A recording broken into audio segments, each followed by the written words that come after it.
आमच्या जनहित न्यूज चॅनलला सबस्क्राईब करा, बेल आयकॉन दाबा आणि पहा जनहित न्यूज महाराष्ट्र चॅनलचे व्हिडिओ सर्वात आधी आपल्या मोबाईलवर। अंबरनाथ येथील संवाद फाउंडेशनच्या अध्यक्षा सौ सुवर्णाताई साळुंखे यांनी 8 मार्च 2025 रोजी जागतिक महिला दिनानिमित्त गृह उद्योजिका सौ सुरेखा प्रदीप इंगळे यांचा सन्मान सत्कार केला आणि त्यांची मुलाखत घेतली। या मुलाखतीत सौ सुरेखा इंगळे यांनी त्यांच्या गृह उद्योगाविषयी आणि जीवनातील अनुभवांविषयी माहिती दिली। आज 8 मार्च जागतिक महिला दिन आणि जागतिक महिला दिनानिमित्त सर्व माझ्या मैत्रिणींना खूप खूप शुभेच्छा।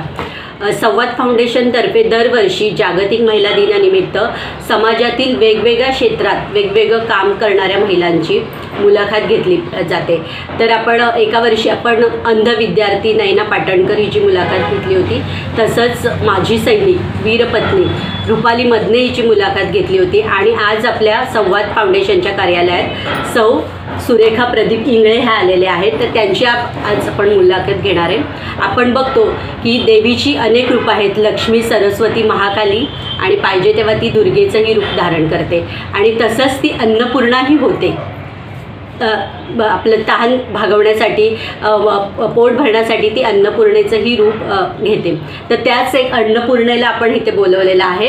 आमच्याच विभागातील सौ सुरेखा प्रदीप इंगळे ह्या बरेच वर्ष आपल्या हाताची चव म्हणजे बोलतात ना की पोटाचा मार्ग हा डोक्यापर्यंत जातो, तर ती चव चाखवण्याचं काम आणि त्याच्यातूनच त्यांनी व्यवसाय निर्मिती केली आणि आपलं घर चालवत आहेत।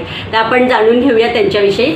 आज आपल्या संवाद कार्यालयात सुरेखाताई इंगळे आले आहेत, त्यांचं मी खूप खूप स्वागत करते।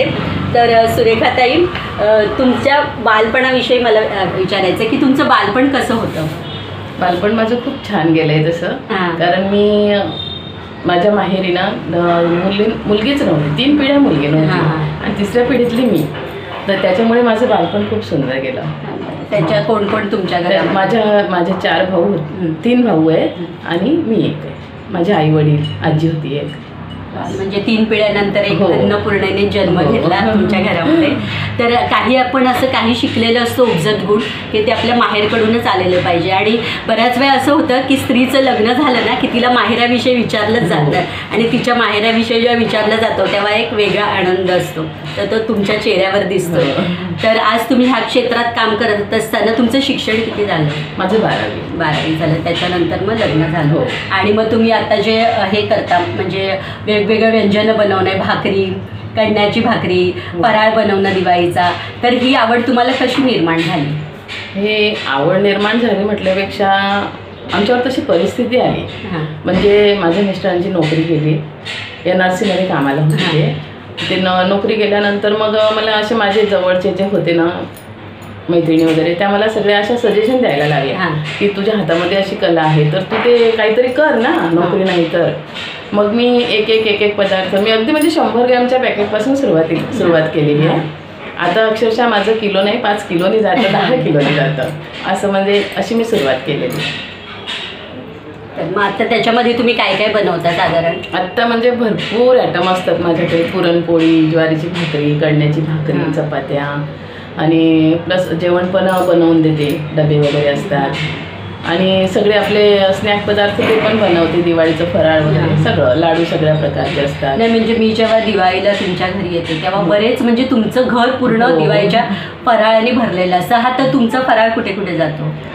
माझा मुंबईपर्यंत, पुणा, स्वित्झर्लंड, न्यूझीलंड, अरे वा, थायलंड, भरपूर म्हणजे अमेरिका सगळीकडे जातो। म्हणजे खरंच तुमचं कौतुक आहे। आज तुम्ही घरातून काम करताय, एक गृह उद्योजक आणि तुमचा फराळ हा त्याची चव अगदी अमेरिकेपर्यंत, साऊथ आफ्रिकेपर्यंत जाते आणि ह्याचं विशेष मला कौतुक वाटते। म्हणजे बऱ्याच वेळा काय होतं, आपण एखादा बिझनेस करतो तेव्हा त्याला भांडवल लागतं, भांडवल, गाळा, त्याची प्रसिद्धी, हे सगळं करून हा सगळं आपल्याला पैसे इन्व्हेस्ट करून आपल्याला करावं, पण तुम्ही हा घरातूनच सुरुवात केली आणि त्याच्या साथीला तुमचे जोडीदार त्यांना पण घेतलं आणि त्यांना पण एक सवय लागली की आपण आपल्या पत्नीला साथ दिली तर आपण काहीतरी करू शकू, आपलं घर चालवू शकतो। बरं, त्याच्याबरोबर ह्या व्यवसाय म्हणजे तुमच्या घरी पण आई असं करत होती का की तुमच्याकडूनही काही तुम्ही शिकला होता? नाही, शेती करतात माझे आई वडील। बरं, मी बरीच वर्ष तुम्हाला हा व्यवसाय करताना बघते, पण हा व्यवसाय करत असताना जीवनात असे बरेच चढ उतार येतात, दुःखाचे डोंगर येतात आणि ते दुःखही तुम्ही बाजूला करून ह्या व्यवसायात सुरुवात केली। तर त्याच्याबद्दलही मला तुमचं खूप कौतुक वाटते. तर हे तुम्ही पुन्हा ह्या दुःखाला सामोरं जाऊन कसं हे सुरुवात केली? त्याचं माझं लक्ष नसेल लागायचं. म्हणजे असं माझा मुलगा होता मोठा, म्हणजे तरी 17.5 वर्षाचा असताना एक्सपायर झाला. मग माझं लक्ष नाही लागायचं कशामध्ये. मग म्हणून मी या कामाला परत सुरुवात लवकर केली की माझं मन लागेल कशात तरी, कारण तेच विचार माझ्या मनात येत राहायचे. मग मी परत माझ्या व्यवसायाला सुरुवात केली आणि आता माझ्या 2 कन्या पण आहेत. ही खूप चांगली गोष्ट आहे. एवढा म्हणजे तरुण मुलगा गेल्यानंतरही पुन्हा तुम्ही एक छंद म्हणजे अन्न म्हणजे जेवण बनवण्यासाठी एक आवड लागते, एक छंद लागतो आणि त्याच्यातून व्यवसाय निर्मिती.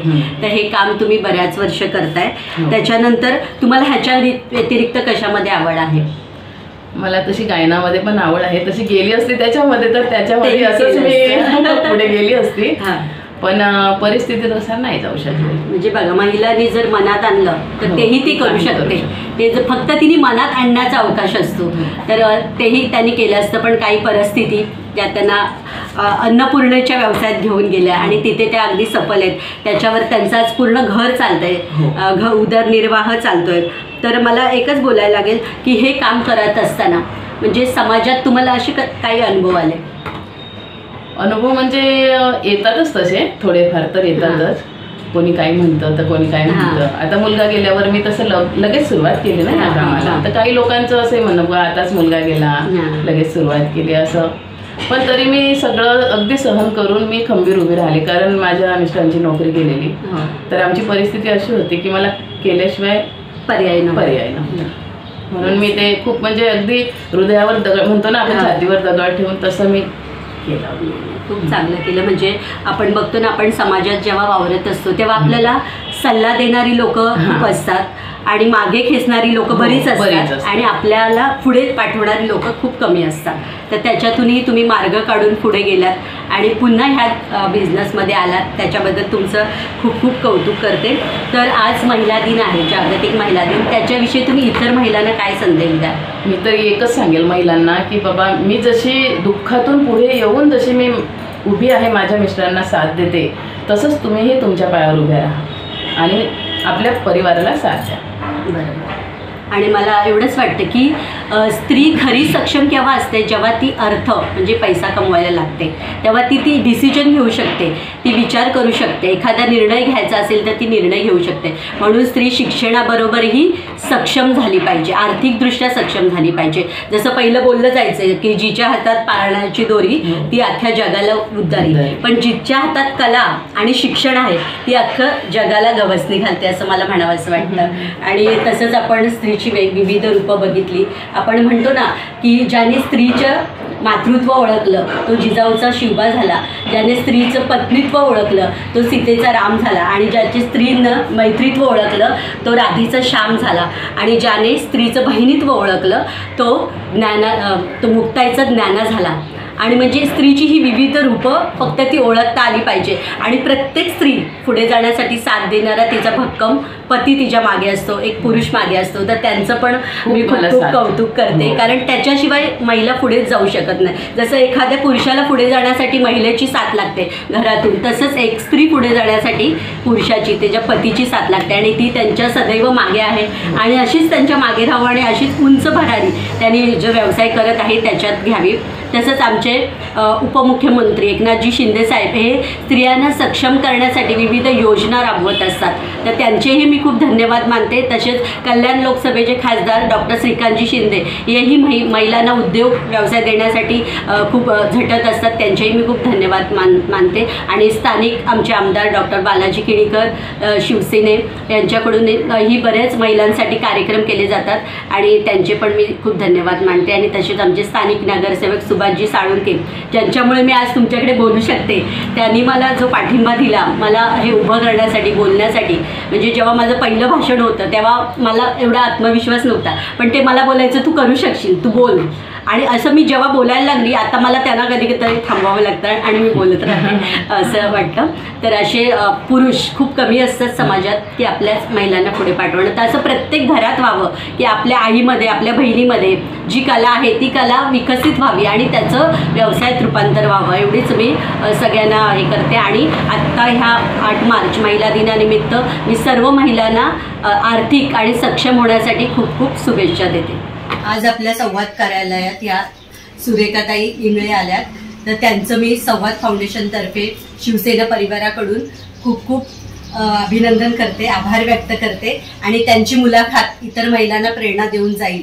आणि असंच आम्ही दरवर्षी संवाद फाउंडेशनकडून समाजातील विविध महिलांना, नाविन्यपूर्ण काम केलेल्या महिलांना आम्ही बोलवत असतो. आणि खरंच तुमच्याशी बोलून खूप बरं वाटलं. म्हणजे आम्ही तुमच्या कष्टाचा एक भाग झालो असं वाटायला लागलं. आणि तसंच ही मुलाखत ज्यांनी घेतली असे जनहित न्यूजचे आमचे हरी अल्लाजी, त्यांचंही मी स्वागत करते. आमच्या जनहित न्यूज चॅनलला सबस्क्राईब करा, बेल आयकॉन दाबा आणि पहा जनहित न्यूज महाराष्ट्र चॅनलचे व्हिडिओ सर्वात आधी आपल्या मोबाईलवर.